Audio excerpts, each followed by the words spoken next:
Now, Babe, what's happening? I'm doing well, thank you. A legend might be a little strong, but I'll take it. But I do have to point out my high school, okay, I grew up in Los Angeles, Crespi High School. We are 8-0. We are undefeated. My college, Indiana, is 7-0. From Burbank to Bloomington, baby. You're undefeated right now. That's exactly right. And Troy Aikman's a good friend of mine, and we're going to bloody UCLA's nose tomorrow. So I wanted to start by asking you that question. You know, you and one of the other ultimate football personalities, Lee Corso, team up at Indiana. Can you describe to me and folks who don't know about that situation, how did you end up playing at Indiana for Lee Corso? By the way, you invented the transfer portal. If you look back at the Babe Laufenberg track record there in college. That's exactly right. I was in the transfer portal before there was such a thing. And I'll tell you who put me in the transfer portal. I went to Stanford my freshman year, recruited, coming out of high school. Bill Walsh was the head coach. And the next year, John Elway came to Stanford. And as a quarterback, I always say if I was smart enough to get into Stanford, I was smart enough to know when to leave.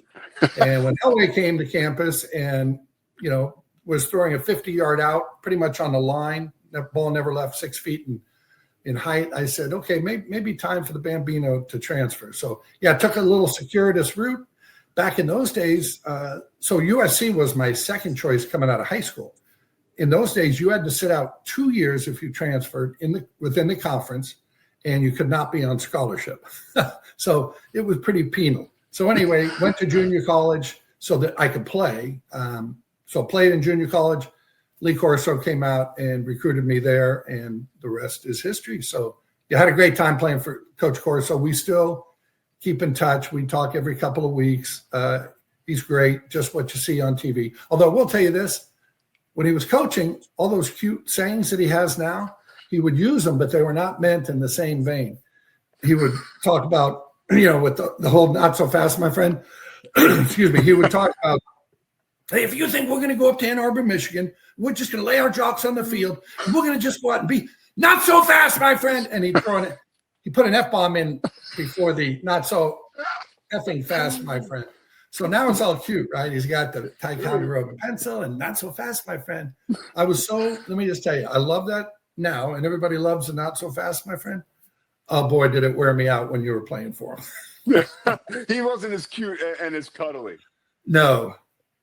Was there something you learned from him that you took with you through your days playing into the NFL? If there was one nugget, something that, a lot of times coaches or people who impact us, we sort of hear their voices sometimes in the back of our head. Anything he told you that stuck with you?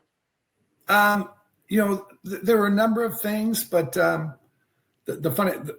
like to say, he taught me television because I was a CBS anchor here for 17 years, still do some TV, obviously do the Cowboys on radio.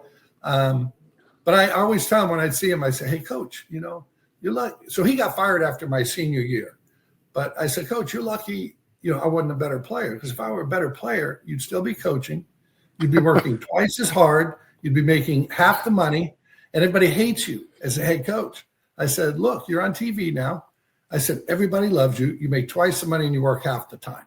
So I said, I should get a commission from you. This is sticking with Indiana. This is the toughest question I'll ask you all morning. Okay. Is Indiana a football school right now? Like let's because I was just at I do college basketball and college football, and I was at Big 12 Media Days, and everybody's talking about Indiana football there. And a couple of the basketball guys were like, Indiana's always going to be a basketball school. There's no debate about it. But I found it funny that it is a debate now. Like for you, somebody who's got skin in the game as an Indiana football player, can you grant us some perspective on that? Well, certainly basketball in Indiana, probably the most coveted title. You would rather say that my son was Mr. Basketball in the state of Indiana, which goes to the top high school player, than my son is the president of the United States, or my son is the CEO at Google. And that's Apple. real. Oh, it's real. It's real. Yeah. But now these kids growing up, if you're a 10 or 13-year-old kid, that's kind of when we also think of, following teams and watching sports and watching, liking players. I mean, you've got to be an Indiana football fan, don't you? And Kurt Signetti is great. Matter of fact, Jason Garrett, a very good friend of mine, lives here in Dallas, lives 5 minutes from me. We've been friends for 30 years. He did the Indiana-Michigan State game last week. And so I told him, I said, now you finally made it in life. I mean, the head coach of the Cowboys for 9 years, that was cool. And doing the Sunday night football games, that's kind of cool. But I said, now you've made it, baby. You've done a game in Bloomington, Indiana. But it is fantastic, though, Pete, because, after games in the NFL, you go across field and, if you went to USC, you went to Notre Dame, you went to Alabama, you went and said hello to 5 of your buddies that were on the other team, right, that you played with. And at Indiana, the game ended, and you couldn't find another Indiana guy on the other side of the field. But that obviously is changing. But I'll go back a little ways. I'm a little older than you and probably 99% of your listeners. But back in the day before Bobby Bowden, Florida State was terrible. There are a number of schools that you would look at 30 years ago or whatnot, and they were horrible. That's a great point. Yeah. So I do think it can change. Obviously, Indiana is always going to be a big basketball school, but especially with the transfer portal and NIL, Indiana had a smaller recruiting base of athletes playing football. Really, the good athletes there, they played basketball. That was the thing, and I'm sure that's going to change somewhat. But if you're in Ohio, State, you can recruit the state of Ohio and have a national championship team. USC did the same. USC never had to leave Los Angeles before, and they could put together a national championship team. That wasn't the way it was at Indiana. I'm here in West Virginia today, and because I have their football game on tomorrow, and I was talking to one of the radio broadcasters, and they were saying how homecoming is so great because, and this made me think of you guys. So I'll get there in a second. But he said homecoming is great. People from college, that you knew 50 years ago. Those are the type of friends that you'll all come meet back here. You're still friends today. You and Troy and Jason Garrett are almost like a college team, like college teammates. Really, you guys, I can't imagine that there are 3 quarterbacks from the same, aura time frame for a professional organization that are as close as you 3. Can you describe that relationship, how you guys got so connected and how you're still so connected today? Every time I turn around, Troy's posting something, he's got his beer up there and it's you guys, or you're hanging out at Mikosina in Highland Park. It's really cool. It's a warm, fuzzy deal. Yeah, you know what's funny, Pete? We call it quarterback meeting. But I might text them and say, hey, 4:00 quarterback meeting tomorrow. And do we talk quarterbacks and football? Yes, but do we talk a lot of other things as well? Absolutely. But it has been sort of a unique relationship. And I guess part of it is the fact that all 3 of us still live here in Dallas and really live within about 10 minutes of each other. So I don't want to say it's easy to get together, but I think we all enjoy it. It's been 30 years since we have been friends. Actually, Troy and I, my last 2 years in the NFL were with Dallas, and those were Troy's first 2 years. So he was a rookie in 89. I came in 89. It was my 7th year in the league, but I came to Dallas from San Diego, back when San Diego had a football team in 89. And so we were teammates 89, 90, and we've kept that relationship going. And then Jason came along. I was gone. I think he came in 92, but ironically, in that time, we lived in the same apartment complex. So I'd kind of see him there, and obviously being quarterbacks, you kind of talk the same language. And we've just been great friends for, again, 30 years. With Troy, it's been 35, and I hope it's another 35. How have you seen Troy change from when he was the young guy that came there? Remember, he's battling with Steve Walsh. That was kind of what led to you kind of being out of town a little bit because the Walsh and there were extra quarterbacks there. But how did Troy, you saw him there as just a fierce, fiery competitor. I'm sure he still is today, but I'm sure he's changed as well. Yeah, he thinks he is mellowed, but I don't think so. He's trying all this self-improvement stuff. And no, I tell you what, he is as honest a person as I know. He is as loyal a person as I know. But yeah, he does not suffer fools gladly. And I think if you probably listen to the Monday Night Football broadcast, you would probably understand that. But I think what softened him a little bit, honestly, he has two daughters. One is still in college. One just graduated. Matter of fact, they both graduated. Excuse me. So anyway, I think those girls softened him a little. And it's interesting because, when you're in that athletic world, and, Troy was a guy like a lot of us back in those days, you played football, you played basketball, you played baseball. I went to an all boys high school. Your professional career, all you're doing is surrounding yourself with anywhere from 50 to 100 men. Your coaches are men for the most part. Yeah. So it's a testosterone-laden world. And it's funny because I have two boys, and I thought, I probably need a girl just to soften me up a little bit and see the other side of that. And Troy got that. Troy got that with his two girls. And we always, Jason and I, at our thing, we kidded him the one day about, can you imagine a young man, high school kid, right, and wanting to date his daughter? Not that you can't imagine that, but now you got to go meet Troy. And Troy made sure they came in the house, and he had to meet them before they went out. It wasn't honk the horn, at the curb, and my daughter will come running out. And then he would sit him down in the office, his office, boy. And he thought it was like normal. Yeah. And Jason and I just had to laugh, going, "Are you crazy? Like you like The Godfather? Like Marlon Brando petting the cat in the opening scene, with everybody coming in to see him." Yeah. Can you imagine how intimidated those poor kids were that grew up here in Dallas, and now Troy Aikman is laying down the law, and here's what's going to happen with my daughter tonight, And I guarantee you, because again, he can be pretty firm. If he said, "And I want her home at 11 o'clock tonight," and not a minute after, I guarantee you they were home by 9:30. He would have put the fear of God in them. Well, at least those kids are probably happy. At least Troy had you and Jason to break his balls a little bit, soften him. Oh, absolutely. And I will say this. I'm around him a lot. He has been a great father to those two girls. I think if you were to say, what's your greatest accomplishment, I will guarantee you he would say raising, these two beautiful, intelligent young girls that he has kind of nurtured and got through the world. One more personal deal before we get to the Cowboys. I had to talk to you about other stuff than just the Dallas Cowboys, if that's all right. Sure. I'm a big fan of yours. Your son, 21 years old, passes away from leukemia.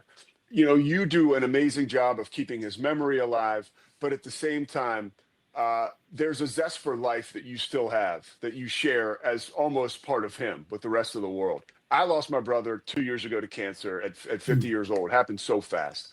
How have you been able to move through the grief and still you make other people happy that are going through a tough time, but you know what it's like to go through the toughest of times? How do you still wear life like a loose shirt today after going through all that?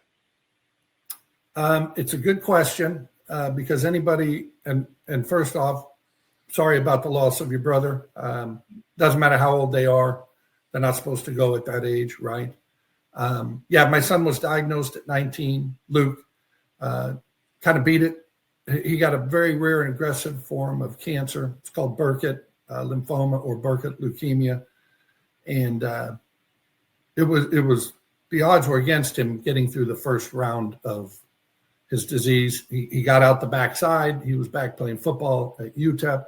Took him a year to get his body back. He went from about 240 pounds to 150.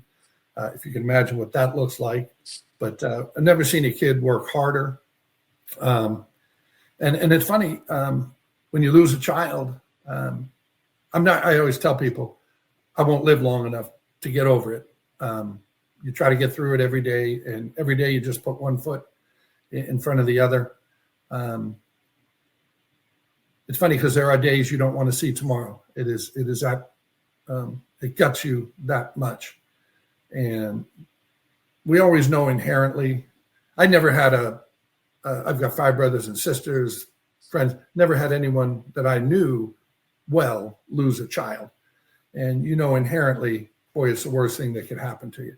But then when it does happen to you, it's 100 times worse than anything you could have ever imagined. But Luke was, hey, I know stud is a little bit antiquated term, but I mean, the kid was a stud, and I don't mean as a football player. He was a pretty good football player, but just the way he went about handling it, never complained. I mean, never complained. Didn't mean he didn't throw up and all the other stuff that comes with it, and he wasn't in terrible pain, but he never asked why me. I swear it was like, he probably spent 100 nights in the hospital through this treatment. It wasn't something where you went in, took your chemo for 2 hours and got home. He'd be in for a week, 2 weeks. But anyway, the long and short is, I think we all as parents try to teach our kids, how to deal with life, how to deal with adversity. And he showed me more than I ever showed him about how to deal with life. He was amazing. And it's funny.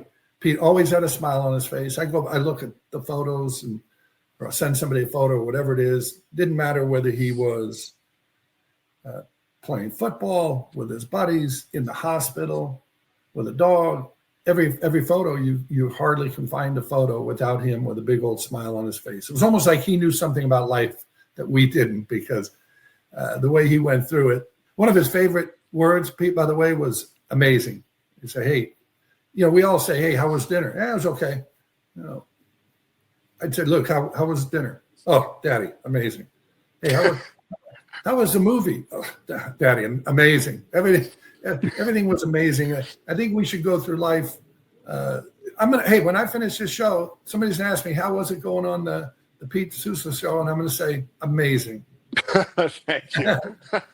But it's cool. I mean, it's a weird place to say thank you, but when I was going through my struggles, I would still see you posting about Luke, and I knew I was like, there's a way out, and it's weird who you can affect, or it's nice who you can affect, right? And give some hope to, Then I will tell you quickly, there's probably not a day goes by here and that I don't get someone coming up to me saying, I follow you. By the way, if people want to follow me, I'm at Babe Laufenberg, just pretty simple, at Babe Laufenberg on the Twitter. And I will post things about Luke and different things that he said, did, photos, whatever it is. And I inevitably, once a day, twice a day, somebody would come up to me that I don't know and say, Babe, I just want you to know Luke inspires me every day. I had a guy come up and say, I was going to work out. I broke my toe. And I said, well, I don't have to work out. He said, Luke would have worked out. Luke was working out doing chemo. So he said, I got my workout in. So all sorts of things like that. And the other part is, quite honestly, I've had many, especially fathers come up and say they're more intentional with their sons and their daughters now, having read all these posts. And I don't want to say they see my love for Luke, but that they kind of see the relationship that I had with Luke, which I say is tremendous. He might have not felt the same way. he might say, Dad, come on again. But they say they're more intentional with their own kids. And so I like to think Luke helped a lot of people while he was with us here on Earth. And I like to think he's still helping people from above. Yeah, he is. All right, it's tough to transition, but we got to. Yeah, the Cowboys, right?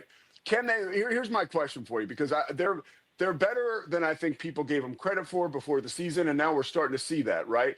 How good is this team? Are they a playoff team, or is the defense at a place where it makes that really difficult to accomplish? Well, the defense has to get better, I think, for them to consider themselves a true playoff team. The offense has been so good. Obviously, it's been carrying the defense. I'll say all season long. If they had just a little more defense, we'd be talking about them as one of the best teams in the NFC. And, there isn't that team. I always say, which team scares you, and there were times where, boy, New England scared you, or Baltimore at one point kind of scared you. But there's not that team really in the NFL now, even with Kansas City going through, for them, a struggle. Baltimore is down this year. There's not a team in the NFL where you say, wow, who's going to beat that team? So I think the Cowboys can insert themselves in that conversation, but they do have to play better defense. Now, on the positive side for the Cowboys, they are going to be getting some people back. DeMarvion Overshown, who I think is going to make a big difference. He's awesome. And he's going to come back here. They opened up his window. He started practicing, so he'll be back in maybe a week, maybe two.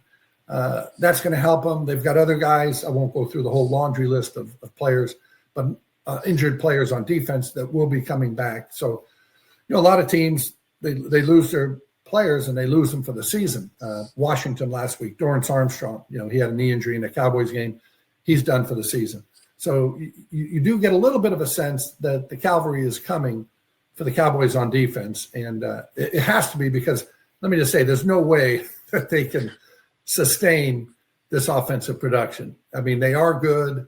Yes, they have two good receivers. Yes, Dak is playing out of his mind, but it's just hard week in and week out, to put 35 points on the board, which is what they've been doing. All right, two more questions for you. Dak has been playing out of his mind. What has enabled him to do that this year? That's a great question. Now, I will say, I get texts after about each and every game from people and saying, hey, you may be right. Dak is getting better, or Dak, you may be right. Dak's pretty good. And I'm like, he's been good for a long time. He really has been. 2 years ago, he was second in the MVP voting to Lamar Jackson. So it's not like this came out of nowhere. The way, to an extent, Daniel Jones has this year, Sam Darnold did last year, where, Dak Prescott, his rookie year, they went 13-3. He had 23 touchdowns, 4 interceptions. So he's been pretty good for a long time, but this year it just seems to really be clicking for him for whatever reason. Maybe it's Brian Schottenheimer taking over the offense. But whatever it is, he has just been playing great. I can count on one hand the number of times he's missed an open receiver. And I mean NFL open, not 5 yards open. I just mean if a guy has a step on him, he's gonna put the ball there. He has been just extremely accurate. Usually he gets back to footwork, and I know that's been a focal point. It is each and every year, but his footwork's been great. He's been decisive with the ball and so confident. And I think when you are confident, then you become decisive. And that's exactly what he's been this year. And speaking of NFL Open, real quickly, I'll never forget my first mini camp. I'm up in Washington, and we run a simple route. Slot runs a corner. Outside guy runs a little under route. Just kind of read it high-low. And I take the little 5-yard under route. I hit it. I complete it. And we're watching the film after practice that day, and the quarterback coach was running the projector back and forth, saying, hey, why didn't you throw the corner here, the corner route, the deeper route? And I'm thinking, boy, he's looking for some really esoteric answer here, trying to think what's he looking for, because he was covered, right? So I'm like, I just gave him the simplistic, because he was covered. So I took the completion, and he stops the projector. He turns and just looks at me. He said, that's open in this league. So our receiver had about a 6-inch, gap between him and the corner. That's all you're gonna get. Yeah, it's like, hey, and he just stopped. He turned, he looked, he said, it's open in this league. And I was like, this is gonna be hard. But you do come to realize, you watch a college game, you'll do one tomorrow. Guys will be running 5 yards open every third play. Yeah. Where you put the ball anywhere in the vicinity, nobody's around it. But in the NFL, that usually isn't the case. I remember reading the quote, Peyton Manning's first year. He's talking to Arch, his father, and he says, Dad, nobody's open. He said, welcome to the NFL, Yeah. Hey, I got one favor to ask you. Next time, I listen to you and Brad whenever I get a chance, and you always talk about the Czech stop. We're presented by Slovakics. I got to get you over to Slovakics sometimes. Come on. Oh. When you're in West, you got to check out Slovakics. You're Babe Laufenberg. I have been there, and it's phenomenal. And honestly, for the uninitiated, as you're driving from Dallas to Austin or just south, you got one on one side of the road on the highway and one on the other. So if I'm traveling south, I do hit it. If I'm coming back north, I just stay on the same side. But from here on, I will make sure I get to it. Once in a while. Babe Laufenberg, dude. But, Hey, amazing. Thank you very much. Hey, do me a favor, Pete. After we finish up here, you'll send me, somebody can send me your information, your address. I'll give you a Live Like Luke band, and I'll give you a Live Like Luke coffee mug. So when you're drinking coffee and you're having a rough day, you just look at that face, and he's got a smiling face. He's drinking coffee. And we do a fundraiser. And anything people can know about the fundraiser. What if you go to UTEP, University of Texas El Paso, and if you just Google in UTEP Luke Laufenberg, we fund a nutrition station through the fundraiser that we do here, and they can contribute there. And very quickly, Pete, it's great if you ever watch Myles Garrett playing on a Sunday. He's got the Live Like Luke wristband on. They were teammates at Texas A&M. No kidding. I did not know. That's amazing. Yeah. Quick story. Luke is a please. preferred walk-on down there. So he's a freshman. Myles is in his junior year, but his last year. And I'm at Cowboys training camp. I'm covering Cowboys training camp. I knew Myles in high school here. So anyway, I called Luke one day. We're talking, and I said, Luke is at training camp with Texas A&M. So I said, Luke, what's it like blocking Myles? And he said, well, Dad, he said, if I lock out on him and I get my hands on him and I sink my weight, and I'm thinking, oh my God, this kid's delusional. No, but NFL tackles are not going to block Myles Garrett, let alone a walk-on tight end at Texas A&M. Anyway, he gives me all these things. If I do this, and I'm thinking, oh my gosh, what's he thinking? And then he said, I can hold him out for like half a second. And I said, well, what happens if you don't have good technique? He said, oh, he just throws me. I said, well, Luke, two things are going to happen. You're either going to get better because you're going against that guy every day, or you're just going to quit football and say, this isn't for me. Babe, man, thank you so much for your time. Okay, Pete, thank you. Have a great game. Have a great game tomorrow. Yeah, thank you so much. All right, babe, Appreciate we'll be in touch. There he goes. That's awesome, man. Babe Laufenberg. I have been inspired by that guy for a long time. I can remember him. One of his first starts in the NFL, or at least with the Cowboys, was against the Eagles, if I remember, right around Christmas time. And he was such a neat guy that either CBS or I think it was CBS at the time sort of kind of gave a window into the personality that he was and the guy that he was because he was starting this big game in the NFL.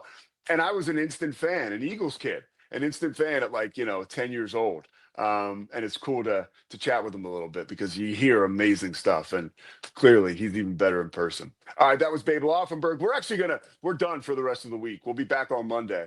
Going to go over to the facility and meet with Rich Rodriguez, and he's going to tell us how West Virginia can hopefully get it right against TCU. But that is it for the Pete Souza Show, presented by Slovacics. Thank you to all our sponsors. Thank you guys for watching while I'm on the road.